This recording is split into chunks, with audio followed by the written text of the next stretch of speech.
hate you, rich dad. You're never at home. Like that just seemed to be such a thing, and I feel like we need to blame the .com bubble for that.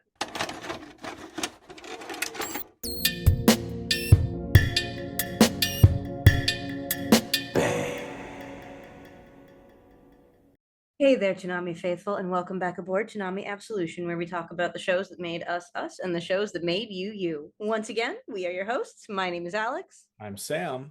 And I'm John, Batman Episode 9, Be a Clown, debuted September 16th, 1992, and Two-Face Part 1, September 25th, 1992.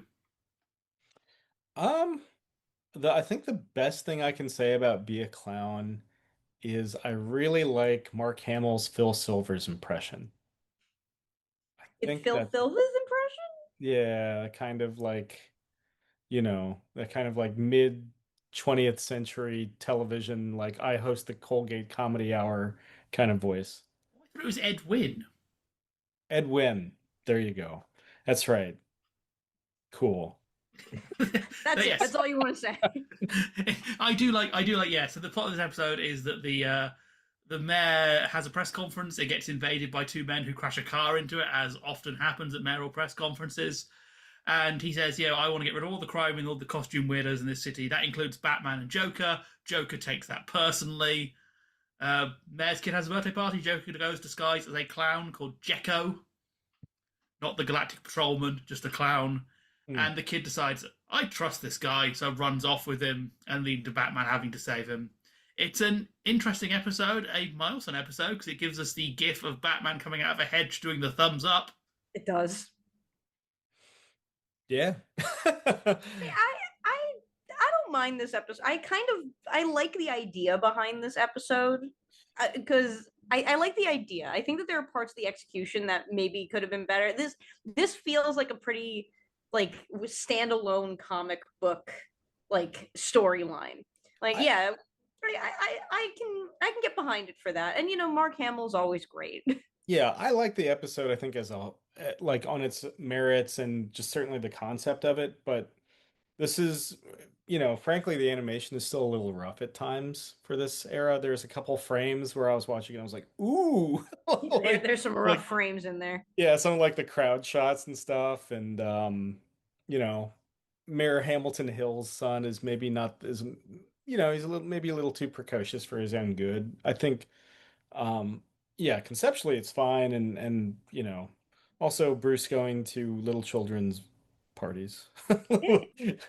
There was such a thing in like the 90s where there were storylines where it's like, I hate you, rich dad. You're never at home. Like that just seemed to be such a thing. And I feel like we need to blame the .com bubble for that. Yeah, it's kind of like the Jack Frost movie. He'll become a snowman.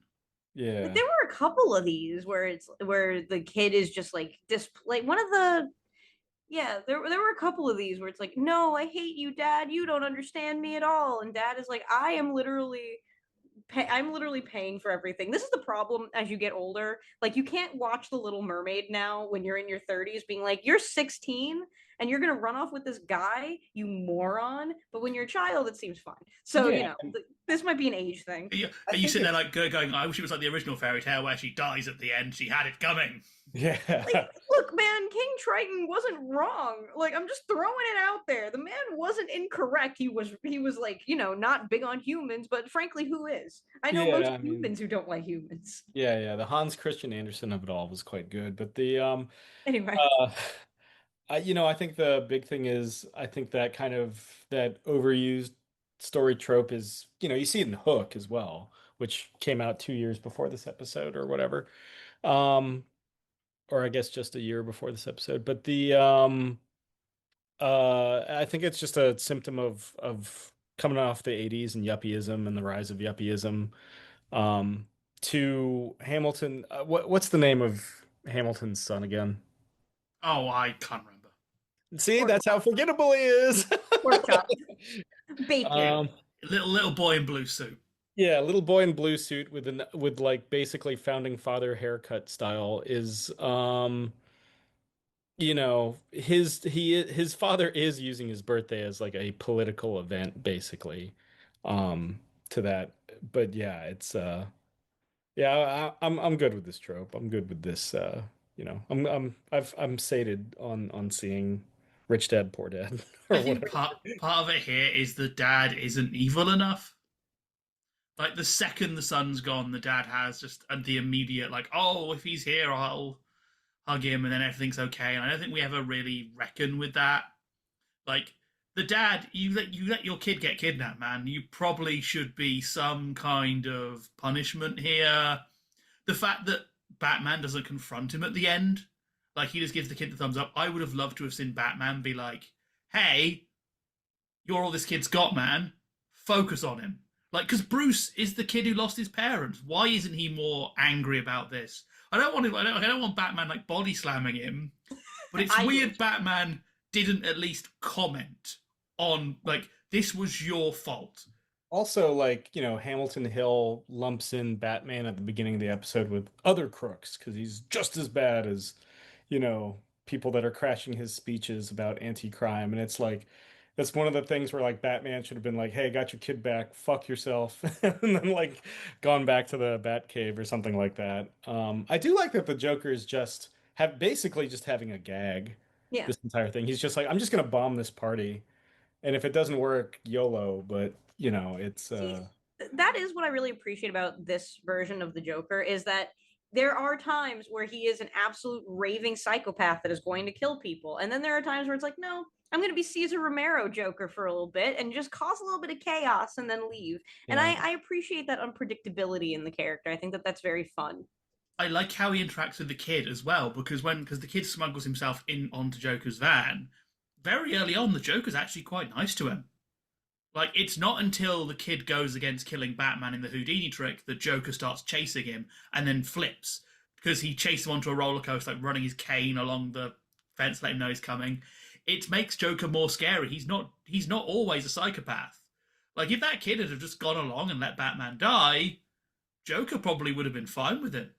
Like Joker wasn't ever out to harm the kid just for laughs. It almost foreshadows the Batman Beyond Return of the Joker arc in a way that he's trying to kind of have a protege surrogate son figure for a minute because I think kids would kind of have something to do with the Joker where they'd either see him as a monster or see him as a clown. And we get to see the Joker as both through not through Hamilton Jr.'s eyes. Yeah, it's an interesting arc. Yeah, it is Ed Wynn, not Phil Silvers, isn't it? Yeah, because Ed Wynn's the got the goofball voice. Phil Silvers is just the asshole, and it's a mad, mad, mad, mad world. He Right. is the asshole in Mad Mad Mad Mad World. But no, I I think just really quick. I do think about this a lot when it comes to writing the Joker because I think the Joker has become one of those characters where writing for the character is actually like it's always been difficult and it's always been a balancing beam, but I feel like it's been very like in the last 15 years, I think it's gotten exponentially harder. And the thing that I love, even in the episodes with the Joker that aren't like the best episodes when you think of him. Like the animated series does such a good job writing this character where he still feels like a person and not Grant Morrison's insane super sanity idea where like Yeah. Or, I'm a big Scott Snyder fan. I'm friends with Scott and Devil Joker, I think some writers have taken the too far, the idea that he's like evil incarnate. Or certainly the Frank Miller iteration of the Joker where there's a lot going on there. Devil's favorite demon, yeah. yeah, Yeah. yeah, like it's just at a certain point it becomes a parody of itself, and I think that by keeping him so grounded here and keeping him, you're right. He's nice to the kid until the kid disagrees with him. That is infinitely more scary than like I'm the literally and then Joker being Broly. Let's be fair here. Like Joker being Broly is the worst thing that ever happened to that character. I think it also allows him to lose, which I think is important. Like Joker is just on his own like gimmick as much as anyone else. Because like the ending of this is a roller coaster chase, and that's an inherently stupid idea. Like, but it works here because this Joker is so up himself that of course he's going to see this opportunity to do a roller coaster and be like, oh yeah, I'm the climbers. Which Dark Knight Joker doing that would just look silly. Sure. Like, there's always the thing of like, why did you just get a gun and shoot Batman? Here it's like, yeah, no, Joker. is kind of he's bound by the rules of the game effectively, and he's like, I I I think care. one of the unsung influences, or maybe sung but not either way, one of the unsung influences in animated series is Steve Englehart's Batman run from the late 70s and early 80s, more the late 70s now I think about it. Um, where you've got stuff like the Joker Fish, and you've got stuff like Hamilton Hill is a Steve Englehart creation, though he's much more corrupt in the comics. So is Rupert Thorne, who we'll see in our other little bit. Um, that really kind of depicted Batman as this kind of like neo-noir pulp thing where your villains can still represent their archetypes, but there's still a grounding there, which I appreciate. And also the roller coaster, it's a great final boss fight in Adventures of Batman and Robin on the Super Nintendo. You know, in Gotham's famous abandoned theme park district, because there are 50 abandoned theme parks in Gotham City that haven't been demolished. I'll give you $2 if you can name it what that district is without looking it up. Oh, it has a name. Of course. Oh, yeah, I don't know. I'm tapping out. John, Nope. Amusement Mile. Oh amusement right. mile. I I'm so forgot. upset. That was in my head, but I was like, that's too obvious.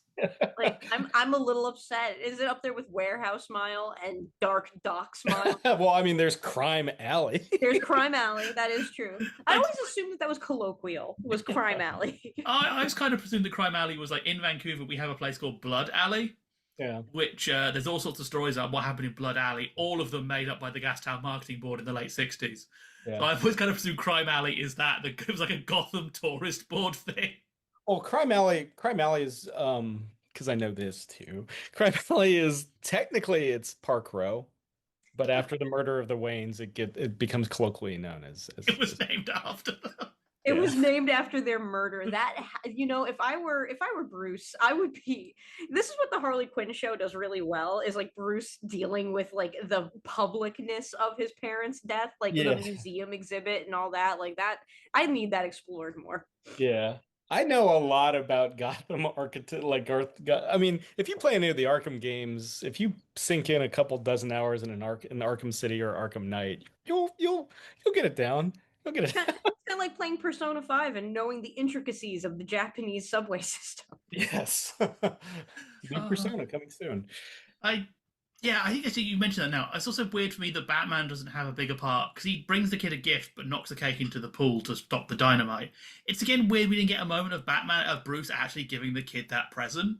Hmm. Because I think it would have been cool to have Bruce pick up the kid likes magic tricks and be like, hey, I think you're cool. I think this is cool for you to have an interest. Because again, he is the kid who lost his parents, so he should probably feel for this child more. I don't know if I will say from the episode stuff, it does seem like this episode was written around the roller coaster chase. Bruce Timm is like, I started with this image of Batman and this kid who was in some kind of peril. At the time, I thought of a burning building. The kid is deathly afraid of Batman because he's so scary, and Batman is not used to dealing with kids because he's just a dark avenger of the night. Batman yells at the kid to give him his hand, and the kid backs away. So, in the midst of all this flaming debris, Batman consciously has to calm down and try to be nice. There's supposed to be a touching moment where the kid breaks down and takes Batman's hand. Then he goes on to give what I think is the funniest line I've ever read in a Bruce Timm interview. We knew immediately we didn't have the budget that Disney's Roller Coaster Rabbit did. We had to figure out a way of doing all that really neat fast action on a roller coaster without having to animate perspective. Norwood figured out a lot of interesting little cheats, and fortunately Acom pulled it off, which they don't normally do. It's like, Bruce, this is a published interview, stop rattling. And then it's followed by Frank Parr, who goes, I still had the same storyboard crew I had on the Underdwellers, and I was still having problems with them. A freelancer jumped ship on me, and Bruce Timm shut himself off in his room and did a wonderful job of storyboarding the second act. So this episode, all the production is Bruce Timm and Frank Parr being like, everyone we work with fucking sucks. That's Apparently. amazing. I mean, it really is like we'll see the level of animation increase or improve immeasurably within the next couple weeks. Even the second episode we're talking about, looks so much better than this. Actually, the second episode, Two-Face Part One, I saw first broadcast. I remember, seeing that on Fox Kids after school, and it was like, this is fucking awesome. And for whatever reason, I missed part two, so that I only got part one for months of my life. Oh my god. I will give them credit. I do quite like they do end part one at kind of the end of the story. Yeah. Because yeah, this is a show designed for syndication, which means you're not always going to get the two parters in order, and you're not always. So I appreciate them for kids being like, it's a cliffhanger, but it still kind of has closed off this one story arc a little bit. It's a nice way of doing it. Yeah, I mean, yeah. So to, I guess, pivot to Two-Face Part One, which is arguably, I mean, this is a top fiver for me in the entire series. It's up there with Heart of Ice. It's up there with Beware the Gray Ghost and stuff. Two-Face Part One, we finally see Harvey break, um, and is kind of, does he like, I'm making no political commentary when I'm saying this. Does he vaguely resemble and sound like Barack Obama? See, that's the thing is like we didn't know who Barack Obama was at the time. Well, sure, of course. Like, but no, like there's a piece of it. I think The hair, I think. It's the it's hair there. and the I blood. I all not again not to get political. I do want to talk about this episode because I was struck as an adult remembering the 90s, hearing them talk about therapy and psychology so like bluntly and trying to take the stigma out of it because I grew up in an Italian, Jewish, and like Irish household. Therapy to my family, especially even now, is essentially considered like, well, what the hell is wrong with you? Pick yourself up and get back to work. Like, what is your problem? So You feel to the hear a weakness. children's cartoon talk about that Yeah. in 1993 is kind of insane. We do get Bruce even deliver the little PSA, which I quite like, which is delivered more to the camera than it is to Harvey. Yeah, and it's interesting for Bruce to say it because if anybody in Gotham City could also Needs use a it. therapist, it's You need therapy, but not me. yeah, I have therapy. It's these. It's This is my these. therapy. This is the Harvey, have doctor. you tried dressing up as some kind of man leopard? Yeah. Have you considered maybe putting on a costume and beating up people in the street? It works for me. Yeah, You want to and become a hero called Robin? I have a suit in the back. yeah, to Harvey's credit, he does. It's just not the theme and the targets that Bruce intended. I really appreciate I just wanted to talk about that a little bit because I appreciate with the knowledge of how talk therapy was viewed in the 90s, like the 80s and the 90s, and knowing from my own family how that transition is still happening for a lot of people in a lot of different communities, not just my own. I think that's really brave to put in a kids cartoon. It was, yeah, I mean, it was a kind of a huge deal. The idea of also like the therapy that he goes through, the idea or the explanation of his psychosis that he's dealing with repression that dates back to childhood and stuff like that, all while trying to be a public figure in an era where you can't, and frankly, you could argue still the same now, where you can't have any publicly facing flaws. It's I always thought this was one of the, in a way, I thought they tried to chase this episode. We see it a bit in Feet of Clay, in a couple weeks. But yeah, I mean, as far as villain origin stories go, and the idea that Harvey Dent has been there since the very first, since On Leather Wings, I think really sells this. Yeah. I think it's kind of important to note that while this episode has dated poorly now because the language we use for multiple personality disorder, schizophrenia disorder, schizophrenia disorders, they've changed a lot. At the time, this was very modern. This was using the new modern terms. Essentially, director Kevin Altieri does note it. He's proud of this because it's the first time anyone in animation has dealt with multiple personalities. I mean, And I yeah, love. he talks about just very quickly that his origin story came from an example a psychiatrist gave me of the way split personality can begin.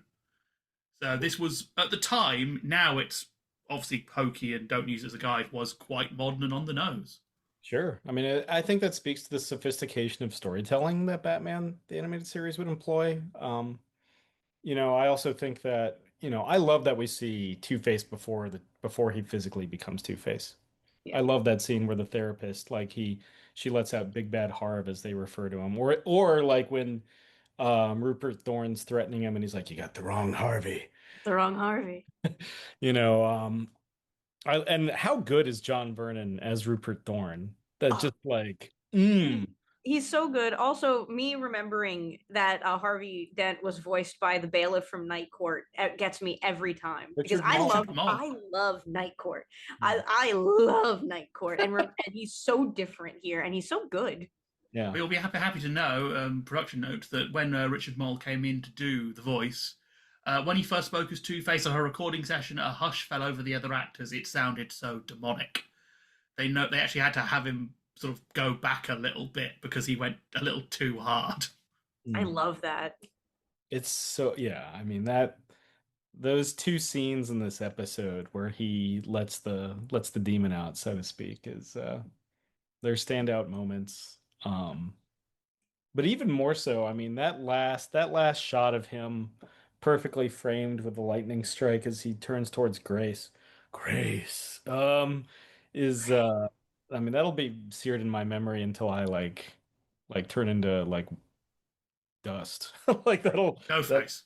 yeah. No face. I also I love this design for Harvey. Like I think it's good, it's clean, it's really interesting. I think Absolute Batman maybe took a lot of cues from this for good reason.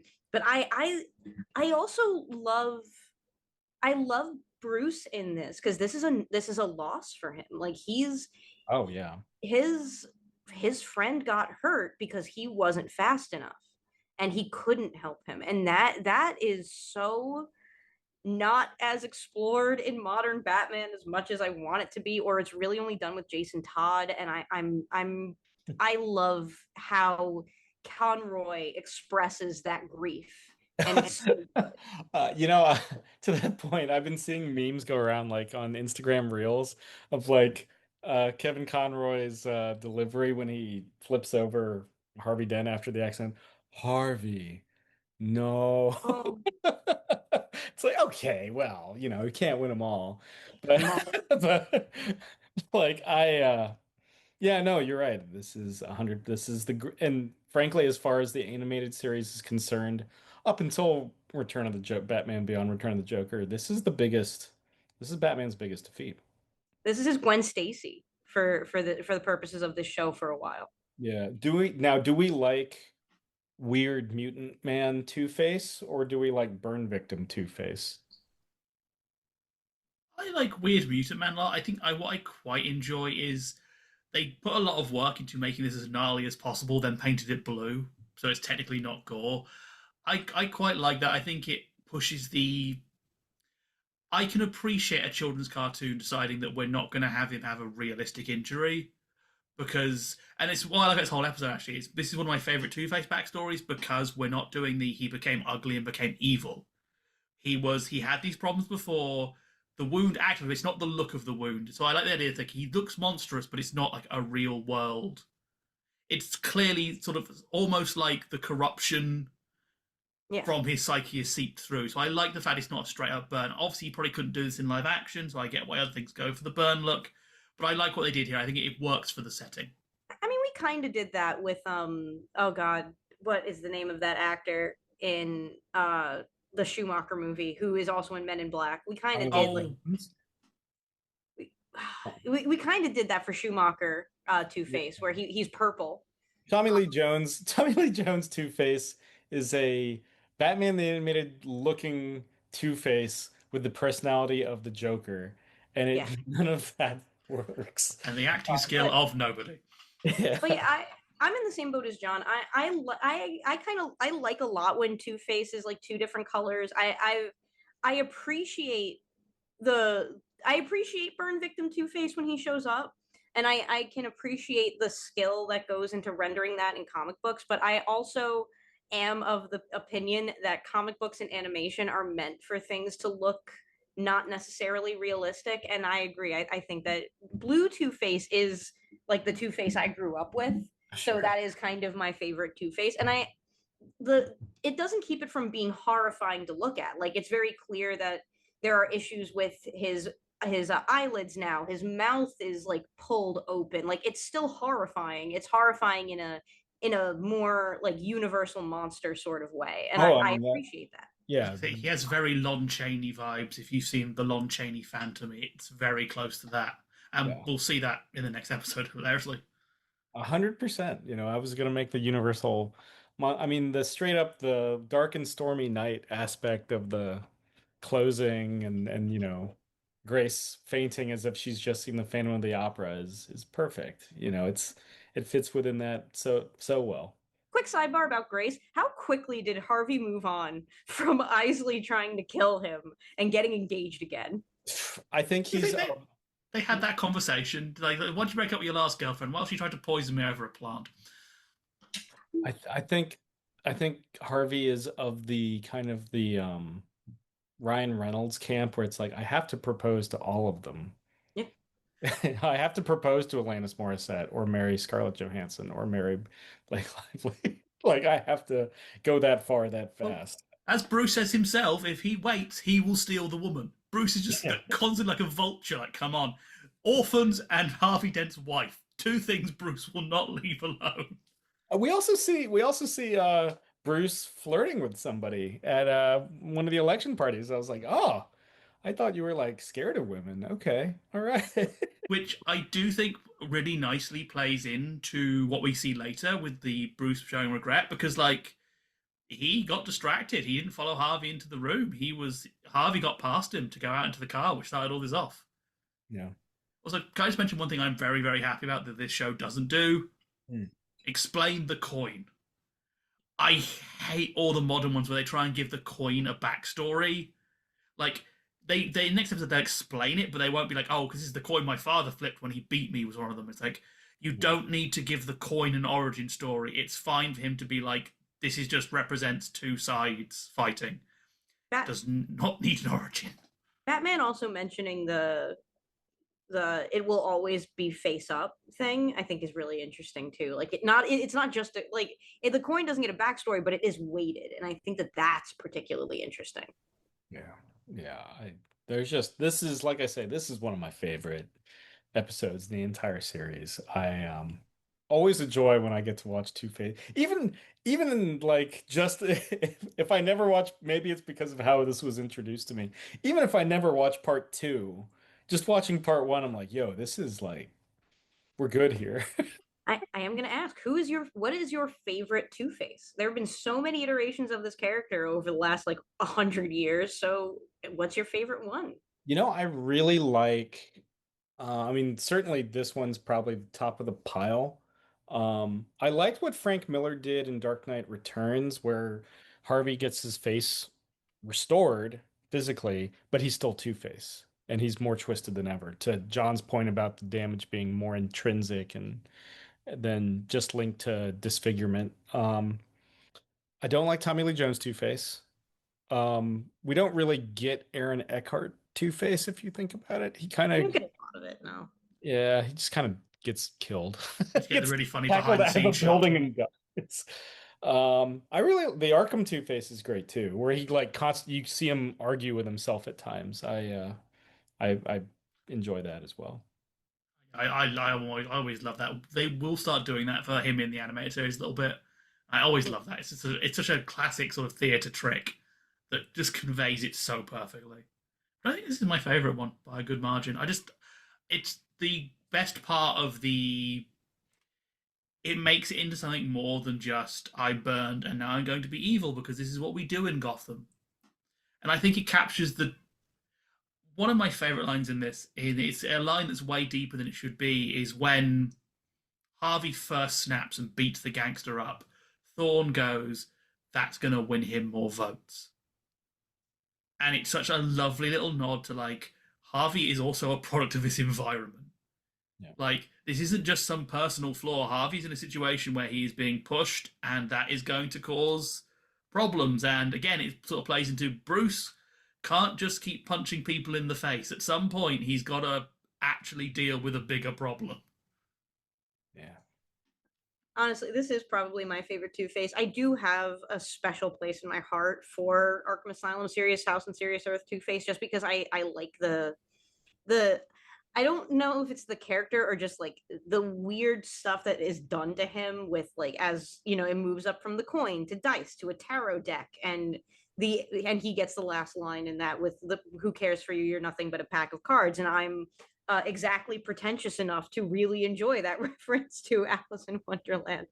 But yeah, I think that Batman the Animated Series just does such a justice to this character who so often either gets turned into a Joker clone or doesn't get a lot of his own stuff after we move past a certain place. I did like in the comics when he had that massive crush on Renee Montoya, and that was like an interesting little storyline that they had going on with Two Face and before I think she had just become the Question actually when that kicked in. It was No Man's Land, so it was a couple years before. It was like late 90s, early 2000s. It was a good No Man's Land. I liked him in No Man's Land. I thought that was No pretty. Man's Land, that's No Man's Land overall is fantastic. And yeah, Two-Face gets, because remember, No Man's Land is also when Two-Face puts Gordon on trial, and for his defense attorney, Gordon asks for Harvey Dent, which I always Yeah, that was a good one. I man, No Man's Land is great. The novelization of No Man's Land is really good. Hmm. But we're getting close to the end, so we got to get to some final thoughts. So final thoughts, go. Not just about No Man's Land. One of the best episodes of the series, one of the best depictions, if not the best depictions of Two-Face. I mean, Batman the Animated Series does its villains, most of them, so well. I mean, we've talked about Mr. Freeze before, we'll talk about Mr. Freeze again, but Two-Face, I think, deserves to be part of that conversation too. Be a Clown is a perfectly serviceable episode, not the best thing they ever do, but it functions. It's not as the lows we've experienced with stuff like Underdwellers or The Forgotten. It works a perfectly serviceable Joker B story. Two Face is great, works really well. My defining memory of the episode, though, will be even though it's beautifully written, a really nice plot, will be the fact the second Harvey starts fighting as Big Bad Harv, he starts fighting like Tor Johnson. He just grabs people by the waist and throws them, which yeah, I mean, I guess that is how Two Face would fight. He would fight like Tor Johnson, but it still will. It always amused me in this episode. I go from like, oh, this is really sad to, oh, Harvey yeeted someone again. Jotun. It's just like my defining memory as a child of watching episode. It's just that. Woo! Wee. He's a strong dude. He's a strong lawyer. But yeah, like Be a Clown is a kind of a cute little side story. It feels like a side quest, and I'm okay with side quests. It actually kind of feels like a Yakuza side story in a weird way. Like Kazuma Kiryu has to find this kid that got kidnapped by a clown. Like it feels very Yakuza. And Two Face is fantastic. Like this what Batman the Animated Series does with so many of the villains is actually genuinely incredible. Like there is such a deft pen behind so many of these villains, and Harvey gets a lot of good stuff. But that does mean we have pulled into our final destination. That's right. It is time for us to disembark from Toonami Absolution. We want to thank you once again in joining us and talking about the shows that made us us and the shows that made you you. We have been your hosts. My name is Alyx. I'm Sam. And I'm John. And we'll see you next time. Bang.